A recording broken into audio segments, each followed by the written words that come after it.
Good morning and welcome to another webinar with the First Nations Public Service Secretariat. We are joined today by some folks from AFOA BC, as well as Penticton Indian Band.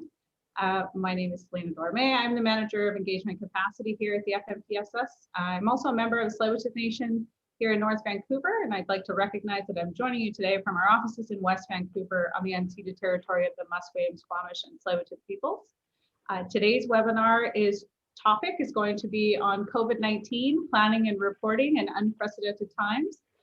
Significant funds have been distributed to First Nations over the last year to respond to the pandemic, with the fiscal year coming to an end and ongoing uncertainty on reporting requirements and financial accountability. This webinar will host panelists that are going to discuss how they've been managing their finances to be able to pivot and manage their COVID relief funds for audit and budget purposes. So again, thank you all so much for joining us. I'd like to introduce our speakers really quickly. We have Sukhi Chouhan from AFOA BC, Wendy Ham also from AFOA BC, and Brian Connor from Penticton Indian Band.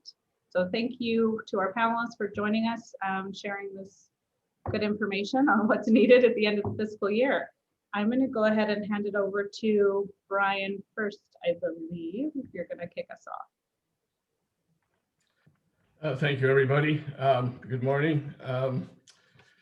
I want to make clear that none of us are experts in this topic. We're all learning as we go, and I think the purpose of this seminar is to put ideas out there, thoughts that we have, initiatives we've taken, see how they work out, see how they mesh with others. We have not had much of a chance to talk about this very large issue financially and economically and socially. And it's, I think, a chance to share information, if I can put it that way. So I'm no expert. I'm learning. I'm struggling. I'm putting my struggles out there for you. Almost exactly a year ago, we were hearing about COVID-19 in various places around the world. I remember thinking that previous viruses, such as SARS, had not impacted my life or anyone I knew to any great extent, and most likely it would be avoided. We could just carry on in our nice world that we have had for most of my life, for sure. A year later, and the current cases right now in the Penticton Indian Band itself are at 12 and moving up daily, including one member of the finance department staff. As of 2 days ago, Penticton Indian Band has moved back into stage 1 full alert, everybody shut down. All offices are closed completely, including the school and daycare. Everyone is working remotely and support services are being ramped up. These are unprecedented and unpredictable times. This is a true black swan, as they call it. Nothing in your training has prepared you for this, including the financial crises and recessions of 2000 and 2008. In retrospect, those financial crises were relatively minor compared to what we're facing now. I would like to comment, and some people may not agree with me, but I am truly thankful for the quick response and support from the federal government and the leadership shown by the FNHA and the provincial medical health officer. They're dealing with problems even before we get to them. And I think, considering all the things that can go wrong, it's been generally a pretty good and effective effort. Canadian politicians have actually demonstrated true leadership in this crisis. Again, you might not agree with me, but this is my perspective. In terms of what we did at Penticton Indian Band, I'm sure it parallels what you did in your bands. In March, we declared a state of emergency. We had a BCR signed off to do that, and we formed an emergency operations committee, similar to what you might do with fires and floods and those kind of crises.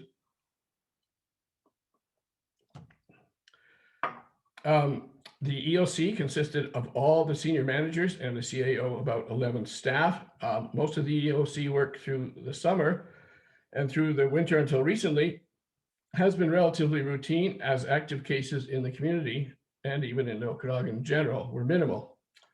Since a week ago, the EOC has conference called every day as cases mount to 12. They were 9 on Sunday, 12 yesterday, and including our staff. So the crisis has come home to roost. It's really hit home all of a sudden. And, we thought maybe, again, you think maybe the best and you think you'll avoid it. And but no, here it comes, and frightening for sure, but including your own staff having it. At the time of the formation of the EOC, PIB Finance prepared a budget for the COVID funding that was received in early April. We originally started out with the EOC with thinking, well, we were going to have to do sort of emergency operations and recover the funds from the province, like a fire or something. But to our surprise and pleasant surprise, that the funds rolled in early April. There was about $700,000 came in early April. We prepared a budget, we reviewed it with the EOC and approved it. It got it approved by council immediately, so funds could be deployed right away. As further slices of COVID funding has arrived, the budget has been amended and brought forward and brought up to date. We've set up a separate cost center for the COVID IFSC, that's the ICSF Community Support Fund, Federal Community Support Funding. Separate from other operations, every department has authority to spend these funds on appropriate items. So in other words, like every band, we have multiple departments, but the emergency operations, we provided permissions to put expenses through that one department to all the departments if they had expenses that were related to the COVID. PIB will receive almost 2.5 million for COVID relief from ISC for 2021, and we will spend about 2/3 of it by the end of the year, about $1.7 million. When I prepared this report, I went through and I got the ISC funding report, and to be honest, I was just amazed at what it all added up to and all the different areas that had been it had touched upon, things like starting up the school. I mean, I saw it coming in and I approved the NOBAs, but by the time it all adds up, it's really substantial. And I'm going to comment on this a bit later, but it's remarkable, all the pieces that are in there, and that leads to questions of what are you doing with it, how you're reporting, how are you accounting, and so on. But I'll get to that in the latter part. So as I say, 2.5 million, looks like we'll spend about 2/3 of it by year end. The ICSF funds, we've got about 1.3 million. I think that's really interesting to comment on, because these are funds that are a little more flexible in terms of what we're doing, and these are what drove the budget that I presented to council. So PIB has instituted food security programs, which includes meal pickups by car. The health department prepares meals. There's up to 200 a week meals are prepared, and the members drive up by car and pick them up. We've implemented a healthy harvest fresh vegetable distribution program. So hampers of fresh vegetables are delivered to members, especially those that might be ill or disabled. We've instituted a guardian program, and that employs members to patrol entry points and look out for trespassing, garbage dumping, or illegal activities. Of course, they don't have the authority to intervene with illegal activities, but they call the RCMP when they encounter that. The PIB has a huge reserve, and it's right next to Penticton, and it's appalling how many people think that the reserve is a garbage dump and come in and just dump their garbage. It's all over the place. So this is a critical thing. And to be honest, we should be doing this not just in COVID times, but all the time. We put signage on roads into the reserve, advising to take all the proper precautions. We provided sanitation supplies, including misters, wipes, hand sanitizers, extra cleaning, plexiglass. We bought a testing tent for $20,000. Just right now, we're initiating what's called Life Cubes. It's 3 shipping containers that are modified for residential use. And that's for people who want to isolate or who need emergency housing. They might be homeless or something, but it's mostly for isolation and people who can't live in the house with the rest of their family. So that should be coming in the next little while, hopefully by year end. We've made a membership distribution. I understand a lot of bands have done that. It was the idea of a membership distribution, paying money to members, is always interesting in terms of social policy, but it doesn't hurt, and it's certainly been well accepted, and council approved it. So we've given out $300 per member from the funds as well. So that's also gone out. Back to our response as a finance department and how to administer through COVID, as you know, and this is a huge topic all over the place, but of course we moved to remote work. Just in late 2019, PIB initiated paperless and remote access for senior staff and council, and we distributed Microsoft tablets and got the councilors working on own cloud document sharing. this was amazingly prescient and totally lucky because all of a sudden the COVID hit a couple months later, and we'd already sort of moved into a somewhat of a remote world using those Microsoft Surface tablets. So we moved when COVID hit, and we had to leave the office into the remote work quite easily. And it worked really well. And to be honest, it's more efficient overall. One limitation we've encountered, we're still working remotely, obviously. One limitation that we're encountering is the physical signatures on BCRs. PIB still works with BCRs. So we're trying to figure out, because what happens, we approve it, the council authorizes the BCR, but then they have to go into the office to sign, and then there has to be a secretary. You know, they're all behind plexiglass, but they have to issue the documents to the councillors, pass them over back and forth and so on. So that's not quite the proper protocol for COVID. We're investigating electronic signatures, and as far as I know, and maybe someone in the viewing in the gallery can advise as to what the requirements are for electronic signatures. And I do know that if you have a land document, you have to have a real signature, physical signature. So I don't know if anybody can advise us on that, but we're still doing that, and that's a little bit of a risky piece to it. After the pandemic first wave hit, all possible staff were able to be transitioned to remote work, along with the high school students who were provided with Chromebooks. We have out of that COVID budget, we spent so far $70,000 on remote access devices and setting up people at home. So the Chromebooks, and apparently that's working relatively well for the high school students. The daycare remained closed from April to September. It opened again in September and is now closed again for the next 2 weeks.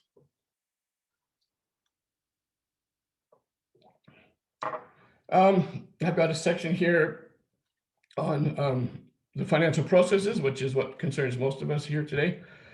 Remote work was an initial challenge, but it turns out, and I think we talked on this just before the meeting began here, most financial work can be done remotely, and perhaps ultimately is even now performed better than the legacy paper-based systems that we had. A lot of bands have been a little slow in transferring to electronic and non-paper systems. They've lack of funding and the fact that the tradition is a little stronger. So I think it's accelerated that process. So systems such as check requisitions, purchase orders, approvals, and payments were finally moved from paper-based to electronic. We shifted more vendors and clients to EFT payments. We've done PDF backup of virtually all the transactions. So all transactions now have backup attached to the transaction in the GL. And we have a remote link to the auditors. The auditors, we set up a remote link. BDO can now come in directly to our system. Of course, we had the remote audit, and the auditors can now come in, click on the transaction they're investigating. They don't need to ask us questions or ask us to pull a document. All the documents are attached to the transactions in our Zintax software. The auditor, of course, the auditors have portals now, and everybody knows that. We hadn't used it as much as we should have previously, so we went to using that fully and exchanging documents through the portal as well. So believe it or not, and I guess there's a lot of bands that have late audits this past year, 2020, but the PIB audit was completed this year on time for the first time in everybody's memory. The AGM and annual report were presented on time for the first time in years. The AGM was done by Zoom with 43 attendees, a bit lower than usual as members were still not up to speed with Zoom, but we got it done and it went off relatively smoothly and relatively well. To add to our fun, right after the AGM, PIB was required to move into the First Nations Management Board Financial Management Certification. This was conducted fully remotely. Again, I think the auditors at the FNB were learning as well, but it was very well handled by the FNB auditors, Patricia and Juan Lee, and PIB is now FMS certified, providing a shortcut for the 10-year grant review that can be touched upon perhaps later. But if you are FMS certified, you don't need to go under a full 10-year grant review. They allow you to continue with the 10-year grant without much more authentication. Our statements are currently getting to council on time, and I say here we're looking forward to the 2021-22 budget, but who looks forward to budgets? But anyways, we're going to get it done. If anybody wants to jump in at any point, Sukhi or Wendy, otherwise I'll keep babbling. Some questions that arise, and again, this is where, as I say, we're all working with a lot of uncertainty, a lot of challenges. But so one question I have for the group: inasmuch as these funds were issued without too much input from the program managers or bands, and as you know, these were generated by fixed and flex funding, and again, we appreciate it, but some of the criteria were things that we hadn't even thought of having or needed, maybe didn't even necessarily need, or may not be able to execute, even if we need it. So how are these funds to be reported, and what outcomes are expected? This is a question for ISK, but maybe for the group. Does each sub-program need to be reported on? We have about 12 or 15 subcategories of COVID funding. Do we need to report on each of those? How many more reports will be required? While we are in the PIB is on the 10-year grant program, there is still far too much work reporting with a basic ISK funding, and we've added 2.5 million of COVID funding without any staff and honestly without any resources, including not just financial, but management as well. Second question, up for discussion: will funds last as long as the pandemic? Are more funds available if the pandemic goes on much beyond year end? We're hoping it won't, but the vaccinations are taking a while. Are there other pandemics or variants coming after that? Can the leftover funds be carried forward into fiscal 21-22? How should we do this? Should we defer or apply set up restricted reserves with a BCR?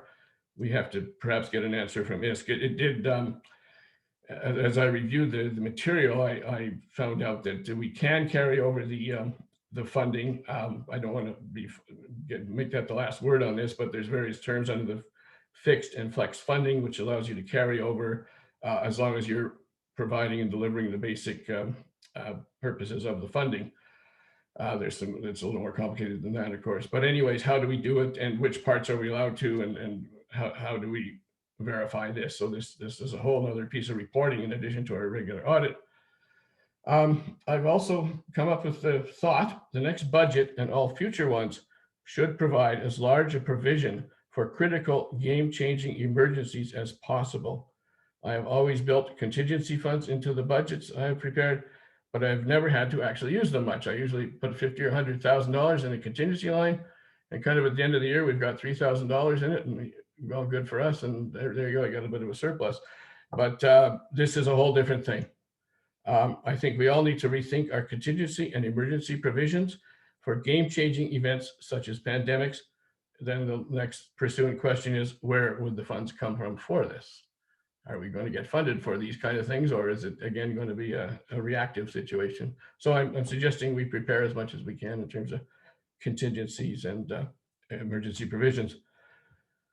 Finally, the impact on the band-owned entities has yet to be finalized. Our entities at PIB are struggling, partly because of the pandemic. At this point, this appears to be very substantial deficiencies and shortcomings, shortfalls. This means less cash flow and more financial risk to the band. So we've talked about this a little bit at council, but we're really trying to wrap our head about what we do and how we handle all the economic development side of the equation. So I've got one last section, if you'll bear with me, and thank you for your attention. COVID has created much more work. These are just observations, sort of personal, if I will, professional. COVID has created much more work while staff is starting to show the signs of a year of stress. Our already understaffed department of 6 is down to 4, 1 with COVID and 1 on medical leave. 2 key department managers have resigned and 1 is on short-term disability. I don't know if other bands have similar things, but there's a lot of stress right now. Second question, professionally and strategically: how do you manage succession, recruiting, and training with remote work? It's nice if you're hiring someone, you really want them in that office with you side by side. It's really, I mean, we'll figure out ways to do this, but you're trusting someone with, right, first of all, your systems, your computer, and not necessarily overseeing them directly. So it's a question, and maybe there's some answers out there. Another factor: COVID has brought a year of endless hours of extra work, no holidays, reduced staff numbers. Mental health and stress management have to be even more of a concern than usual. the band and many employers need to consider the stress the staff has been under. Finally, at year end, we have huge vacation and overtime accruals. There's staff working overtime, not taking vacations. Who's taking a vacation here? Nobody. And they'll be much larger than usual and need to be calculated and posted accurately. So this will be a bigger factor in the audit, I suspect, this year. It won't be the standard number that you see year after year. If I may, some final thoughts. Even when the pandemic is over, there are ongoing long-term implications on budgets, managing remote work, succession planning, and strategic planning. In particular, you should always have a plan set aside for an emergency, whatever it may be, and of course the funding provided for it. So there's my thoughts and comments, and thanks for your attention. I'm no expert and appreciate whatever thoughts you come up with. All right, thank you, Brian. I'll do the next part of the presentation. Hi, everyone. My name is Sukhi Chouhan, and I'm Board of Director with AFOA BC, and I'm stationed out of the unceded traditional territory of Sukhi Chouhan and Tecumseh people in the Secwepemc territory. And I think Brian covered the topic very extensively as well, and I'll touch base on some of the areas in terms of what I have experienced or what I have come across. I work in the capacity of a financial controller with Sukhi Chouhan Indian Band and CFO for the ECDEV entities. So in terms of the band operations, we were able to secure some funding through ISC and also some of the other funders as well. There was a funding available from First Nation Health Authority, Quemshin Health Society, and there was also specific funding for the as a social assistant as well. I think everybody has received funding through what is called on the wave 1 and the wave 2 in terms of the funding. For Sukhi Chouhan Indian Band, there was the emergency preparedness committee that was put together that included our social development manager, our director of operations, and we had one counselor and also one of the operation managers from our natural resources corp as well. And 3 of them were our community members as well.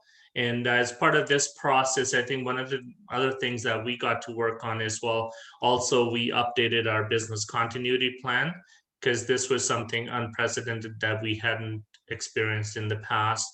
And also we were able to come up with mental health and a traditional wellness plan as well. Just kind of looking at the impacts of this pandemic and these times, because nobody had experienced this before. And we also updated our pandemic plan as well.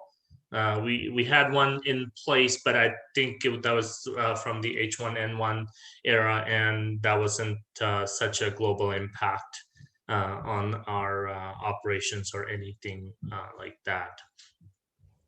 And in terms of the community preparedness, and a lot of the funding that was spent on was just putting the procedures placed, updating technology, but also major portion was looking after the community members in terms of we ran into the Christmas time and just preparing food hampers and supplies for all the community members.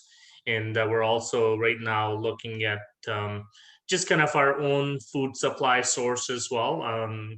I'm not sure if we're the community is 60 kilometers northwest of Kamloops. So it's not in a bigger center, so there is a remoteness factor to it as well. And we had identified the isolation spaces where various spots were identified through the community. Some of the places are gym, preschool, we have a fish hatchery, fire hall, and also then we had secondary access to the places in Kamloops as well.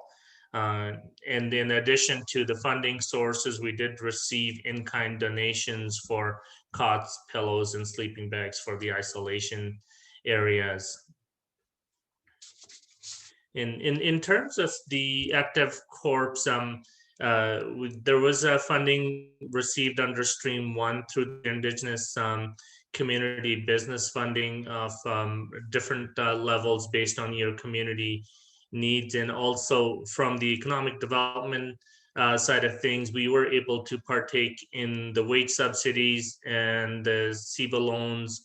And if your communities or anything that didn't qualify, so there are other First Nation organizations that were available in terms of the Community Futures or other organizations that could provide funding in addition. Well, they weren't in addition to, but they were in place of if you hadn't qualified for CEBA or wage subsidy. I think the similar sentiments too as Brian in terms of our reporting requirements.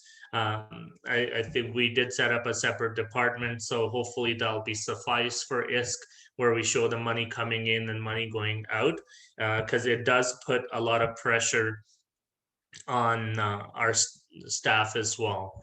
And there is the stress levels that you can feel and see as well.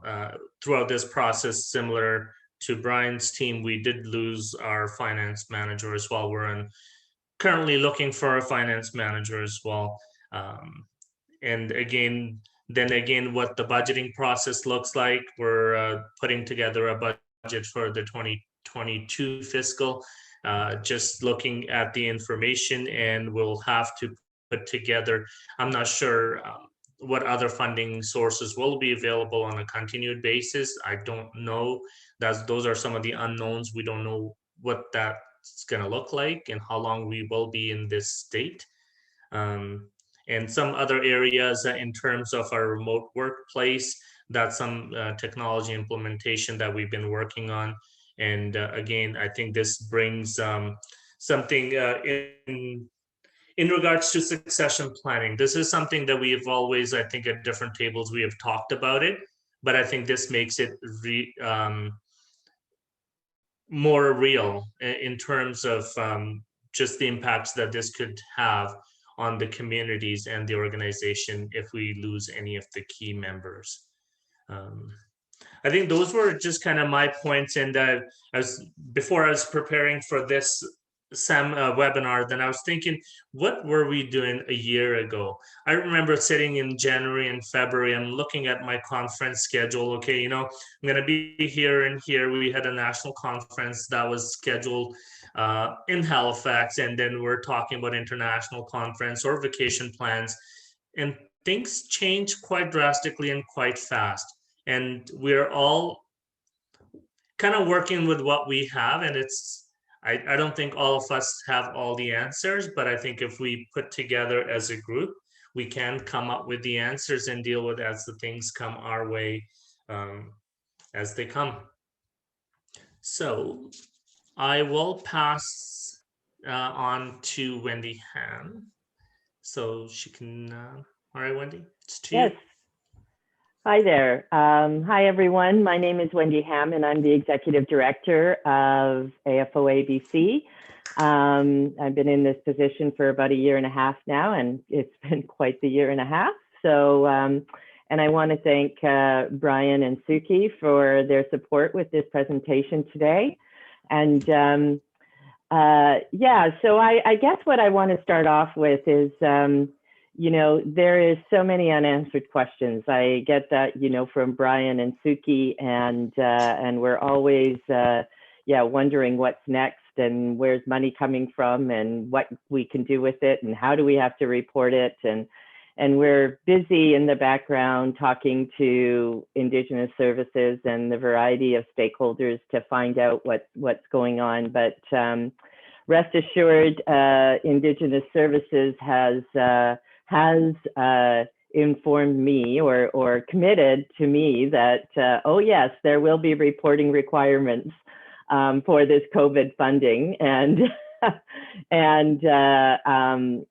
as the contribution, you would have all received a contribution agreement almost a year ago now that would have outlined the reporting and the financial reporting requirements. They have indicated that they will require a separate schedule for your COVID funding and expenditures. So so I think you should all plan for that. And I think if there's anything that I can recommend is plan for the worst and hope for the best, so that, you know, make sure you have all your ducks in a row and all your financial ducks in a row. But I don't know if those of you who are on the call today are aware, but AFOA BC does annually does a series of audit preparation workshops, which in the past years we've done in person. Unfortunately, this year we're unable to travel around the province and do it in person. So we will be hosting these seminars or these workshops over the coming 2 weeks. We actually have 4 dates. It's the same workshop on all 4 dates. It's just that we know that with over 200 First Nations in BC, we don't want all 200 on one Zoom meeting call.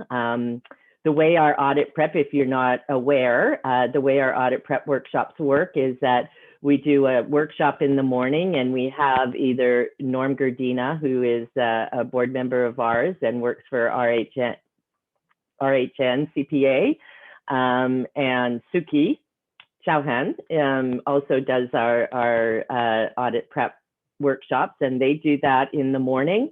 And then after lunch, we have representatives from Indigenous Services, from FNHA, and from CMHC. And all 3 of them will be giving a short presentation after lunch. And then we will be opening up breakout rooms so that you can go into these breakout rooms. And if you have specific questions for them, they can answer those, or hopefully answer those questions for you during that session. We're going to keep it quite open so that you can come in and out of the breakout rooms and go into the different ones, so you can kind of try to hit all 3 of them. And so just so you, in the chat box is the web or the registration link to register for these forums. And I'll give you the dates now. They're February 9th. They will be in Northern, we're kind of divided it up among regions of the province. So Northern BC is February 9th. For the interior bands, February 11th. For Vancouver Island bands on February 16th, and February 18th for the Lower Mainland area. Now, that's not to say if you can't make the date that where geographically you're located and you can't make that date, please feel free to attend one of the other sessions. It's not mandatory that you attend. It's just that we're trying to keep it to a reasonably small group so that we all have the chance to be able to answer or ask those questions, those burning questions that everybody might have. I also wanted to talk, and both Sukhi and Brian touched on this. I think one of the biggest things, and one of the things that I've heard a lot from bands is around budgeting. How do you budget for something you don't know what's coming, right? And how long it's going to be for, and whether you're going to get funding for it, and how do you budget for that? And in light of that, one of the things that AFOA BC has been working on is also doing some budgeting workshops, both virtually right now. And one is coming in March, especially if you're in a 10-year grant, where one of the requirements, of course, of being a 10-year grant recipient is you have to do a 5-year long-term budget. And so we wanted to do a workshop on budgeting, long-term budgeting and contingency planning. So we haven't set a date yet. We're just putting that together, but we will be having that in the coming month as well.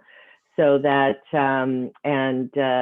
to talk about contingency planning, as Brian mentioned, you know, we always kind of know that that's a really good best practice, is to have a contingency plan and some contingency dollars just in case something happens and we've never really had to use it. And, you know, they sit there and what's a good way to plan for contingencies, whether it be through a restricted reserve process or whether it be through another process. I know if you have local revenue streams, you do have to put in some, or you can put in some for a contingency. But so there's lots to talk about. There's lots of questions around that for sure. Yeah, and you know, even with a 10-year grant right now, they still haven't come out with the escalators on that 10-year grant yet, as far as I'm aware. The last time I talked to them, it still was outstanding. And so how do you plan when you don't know what kind of escalator you're going to get in future years? So I think that's a really important one, and I hope that we can address some of those issues in the coming months. And if there's any other area topics or topics that you think are important to talk about, especially under financial governance, and I know there was one question around finance and audit committees, and we always highly recommend finance and audit committees. And I believe if you are under a financial administration law or a financial administration bylaw, you are required to have a finance and audit committee in place. So we do have a workshop on how to do that. So we can look at being able to support that as well. And with that, I think I'm going to leave that that's all I'm going to talk about today. But, you know, feel free to check out our website or to check out our social media. And again, as I said, the registration for the audit prep workshops are in the chat, and I think right now we're available to open up for any questions that anybody might have. Thank you, Wendy. Thank you all so much, all three of you.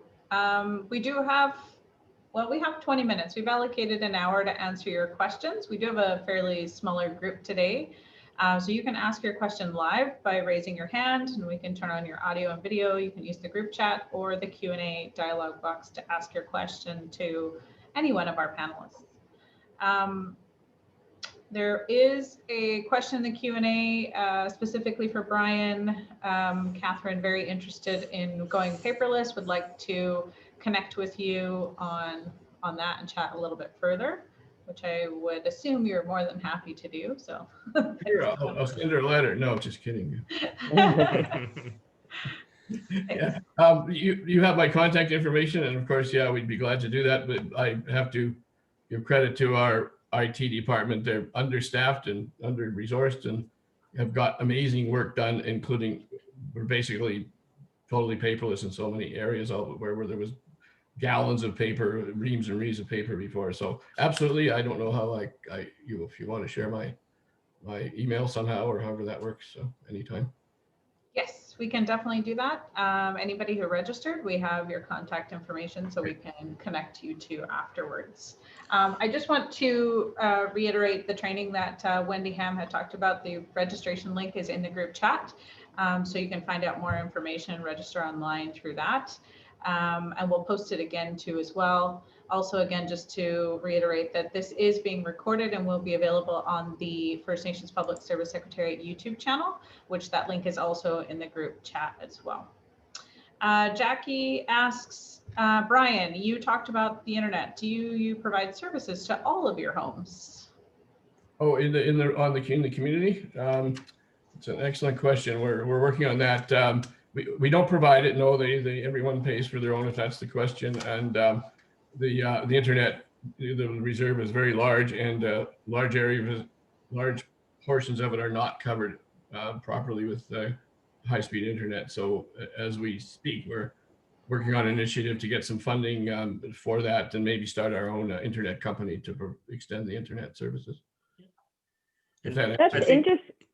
Go ahead, Sorry, Sukhi. I was just going to add to it, like for the Sukhi community, that there was, initiative by attaching all the schools to the fiber optics network, and that's what we piggy off of to provide the internet to the community. Community members do have to pay for it, but it's managed through the administration office.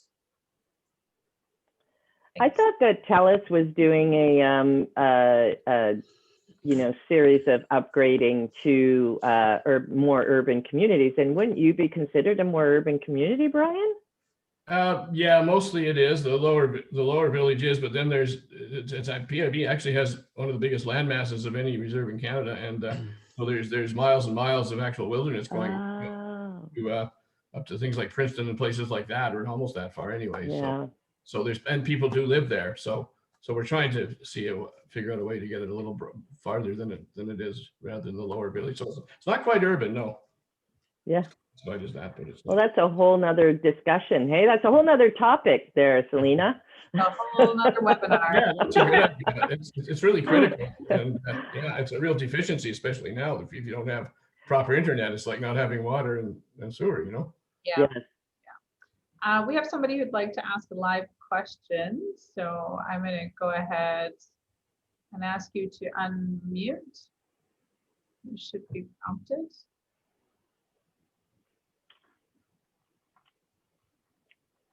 And you can also turn on your video too as well. Sinead, I believe. Is that you say the name? That's Sinead, yes, I know her. She's our auditor.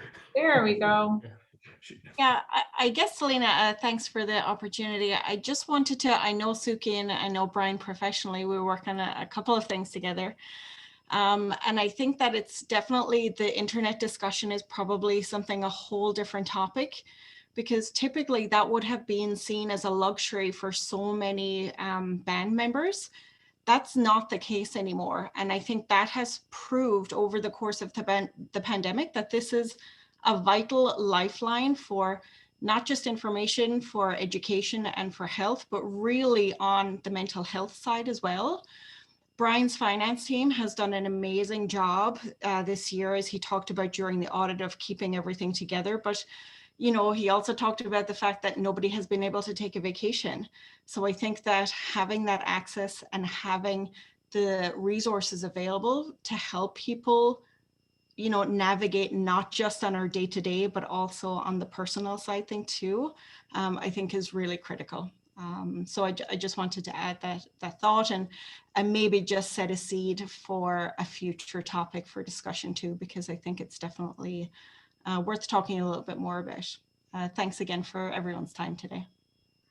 Thank you. Thank you, Sinead. Much appreciated. Yeah, I just, you know, it's very interesting because I have had a lot of discussions with organizations, other First Nations organizations over the last few months regarding this whole issue of internet connectivity in First Nation communities. And I even did a presentation for the province with the Financial Services Authority regarding, you know, how there's so few banks who are in close proximity to First Nations communities, and then with the lack of internet connectivity makes it even more difficult for them to access banking services. And it seems to be on everybody's radar, but it's just not something that anything is getting done really quickly on. And I think that that's really unfortunate. And I think it's really something that we need to make sure that we keep the dialogue going on that, because I think it's such an important piece to this whole puzzle, especially in light of this past year. So we're certainly trying to keep that front and center within those organizations, you know, within the governments and you know, both provincially, federally, and whatever we can to ensure that that stays front and center as an issue going forward.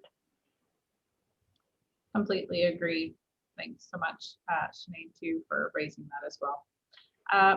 Mohammed asks a question. Looks like remote work is going to be a new normal going forward. Which ERPs do you think will cater to First Nations needs better to create virtual workplaces more efficient and effective? Oh, I don't know if I could answer that. I'm not the expert in that in particular. We've just gone with, Microsoft Teams and it's just connected to our rather old-fashioned syntax software and then that kind of thing. It's all, so I don't know if I have all the answers to that or any recommendations. I think I share the similar sentiment. I'm by no means an IT expert in that, but what works for us or like the other communities that I'm involved is Syntax is one of the softwares as well, and Adagio as well. They do have, similar to Syntax doc storage where you can scan everything and put everything in. So when you give the remote access to your auditors or you need a remote access, then all the information is available there. And again, that's going to probably circle back to we can have nicer things or nicer ERPs, but if your internet connectivity is not there, that will pose a problem. Like it all depends where your community is. Because I know for Sukhi Chouhan, we still don't have cell phone coverage, right? I drive off of the highway for 1 kilometer and then I'm out of cell phone range, but we do have internet there. So there's a lot of things that needs to be brought up to speed, especially when it comes to the First Nation communities. Yeah. Lynn, Parker, which I think maybe both of you had said yes to, but do each of you have a finance and audit committee in your community? We sure do, and one of the participants in the seminar today is on our is the chair of it. Nobody knew it is, but he's really good. And yes, we do, and I worked at bands that didn't have finance audit committee. I strongly recommend it. It's almost a keystone of governance. So if you don't have one, please try to work on getting one. And so yes, we do. And similar to us as Sukhi Chouhan as well, we do have audit committee, and just being the remoteness, sometimes it's hard to get the qualified professionals in there. So we do have a subcommittee called a budget committee, which I'm part of it as well. And I have the opportunity and privilege to work with Penticton Indian Band and AFOA BC. I sit on both of the audit committees as well. So I think it's a definite plus to have one. Yeah. Thanks. Angela asked, we have moved to EFT payments as much as possible. However, there are still certain payments that need to be done via check. How are other nations dealing with the physical signing of checks when most employees, specifically authorized check signers, are working remotely? Well, there's no magic. We just basically put the checks out in a box, and the office is basically closed, but we sort of do as contactless as possible check signing and get a batch of checks and leave them there for the next person locked up, and the next person comes in, and then he comes in and gets them and distributes them. But yeah, there's certainly still requirements for checks in the community, and people don't have, well, there's different situations at their banks, or they don't even have bank accounts in some cases. So yes, you're always going to have that need, unfortunately. And I think it's same for us as well. It's I think when we're talking about remote, but there's still going to be a physical presence no matter how remote we go, right? In terms of that community, it's a service point for community members as well, right? We're trying to do it as safely as possible. We're looking at the options of may work in some days remotely and some days in the office, and we can alternate with different staff members or different people so that we have the physical distance or social distance in place as well.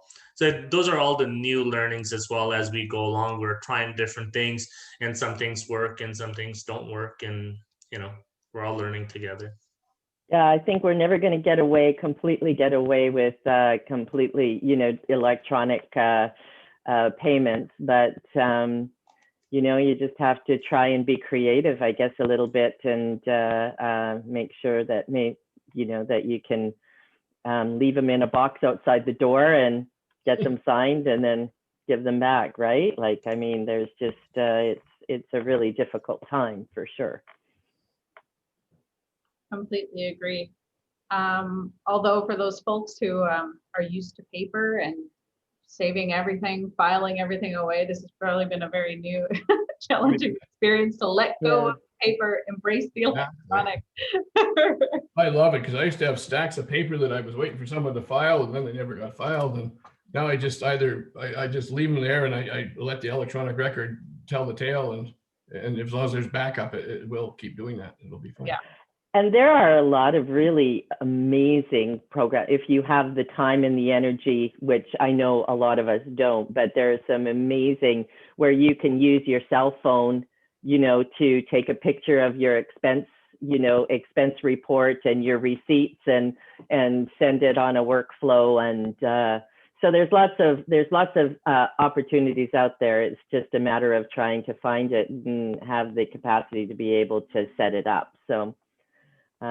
But it'll be an interesting, I think we're all going to go there as slowly as time goes on.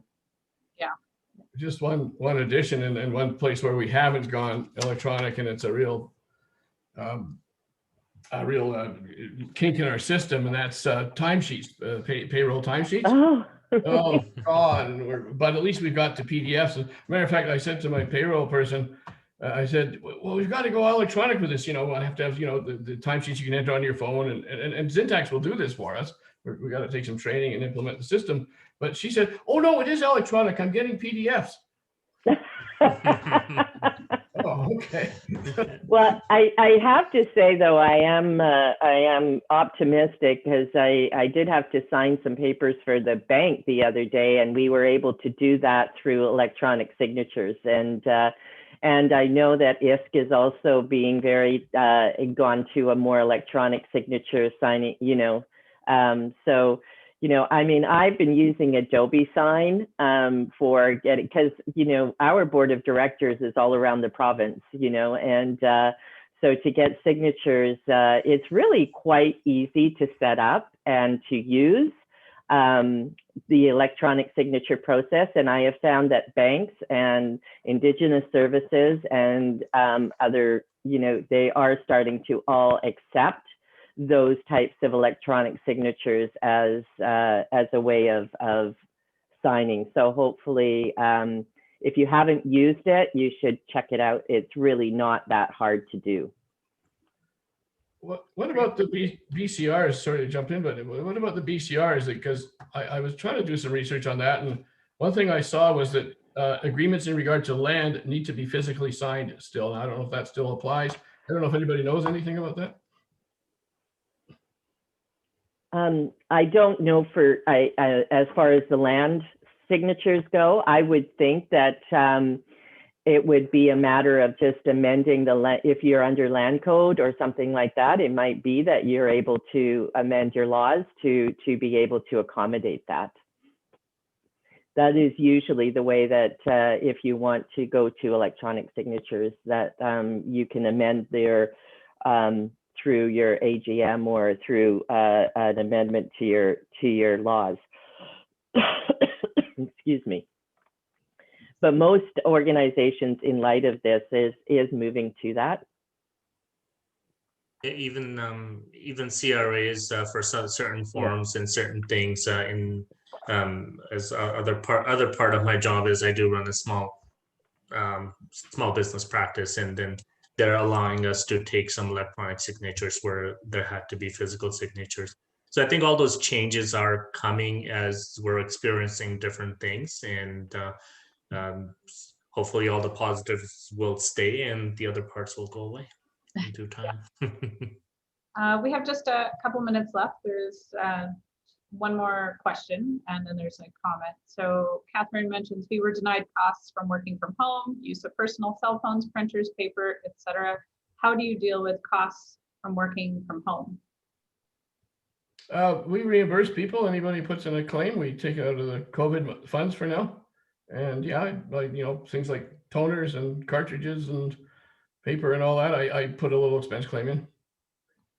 And the other issue, especially right now, I mean, or what I would recommend is that, you know, when you're filing your tax returns, you can claim, if you are not being reimbursed by your employer, you can claim it as a deduction as well if they are not reimbursing you.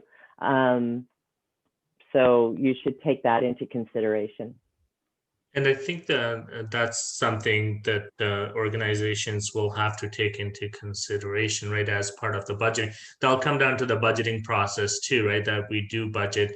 I know CRA allows for a home office expense, but I think if you're a community member working in a community, you're not in a taxable situation. So True enough. that deduction won't do anything for you, right, per se, Yeah. and then you're out of pocket.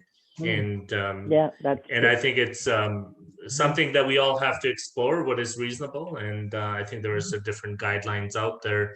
You can look at the Treasury Board and look at the area you're in with this kind of, there's different avenues that you can look at for the expense reimbursement, and you'll have your own expense reimbursement policy as well.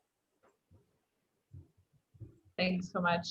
Lynn had just mentioned back to our electronic signature conversation. She had mentioned that they use motions during council meetings to acknowledge e-signatures and the use of each time they're used for anything legal and also for administration.